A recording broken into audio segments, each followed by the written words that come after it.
ভোটের পরিবেশ অত্যন্ত সুন্দর। এখানে যেহেতু এটি একটি এলিট সোসাইটির ইলেকশন, এখানে কারোর সাথে কারো কোনো অসুবিধা নেই। সবাই সৌহার্দ্যপূর্ণ পরিবেশে, অত্যন্ত সুন্দর পরিবেশে ভোট অনুষ্ঠিত হচ্ছে। আপনি কোন প্যানেলে এবং কোন পদে প্রতিদ্বন্দ্বিতা করছেন?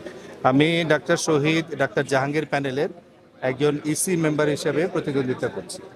জি, নির্বাচন কমিশন যে পদক্ষেপগুলি নিয়েছে নির্বাচনকে সুষ্ঠু করার জন্য, এতে আপনারা কতটা সন্তুষ্ট? আলহামদুলিল্লাহ, আমরা সম্পূর্ণরূপে সন্তুষ্ট, কারণ তারা এই কাজ করার আগে দুই প্যানেলের সকলের সাথে বারবার মিটিং দিয়ে তারা এই সিদ্ধান্তগুলো নিয়েছে যে কোন কোন কাজগুলো করলে সুষ্ঠুভাবে সুন্দরভাবে এই ইলেকশনটি করা যায়, এবং তারা, আমি মনে করি যে তারা এই ব্যাপারে শতভাগ সফল।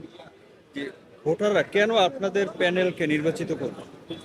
খুবই সুন্দর একটি প্রশ্ন করেছেন, কারণ আমাদের প্যানেল হচ্ছে গিয়ে পরীক্ষিত প্যানেল। বছরের পর বছর ধরে আমরা যারা এই সোসাইটিকে রান করে এসছে, যারা সোসাইটিকে নেতৃত্ব দিয়ে এসছে, তাদেরকে নিয়ে এবং নতুনদের সমন্বয়ে আমরাই একটি পূর্ণ প্যানেল দিতে পেরেছি। অন্য কোনো প্যানেলরা পূর্ণ প্যানেল দিতে পারেনি। তার মানে আমাদের সক্ষমতা অবশ্যই অন্যান্য থেকে বেশি, এবং পুরো বাংলাদেশ জুড়ে 8জন অর্গানাইজিং সেক্রেটারি আমাদের ইলেক্টেড হয়ে গেছে অলরেডি, আনকন্টেস্টেড।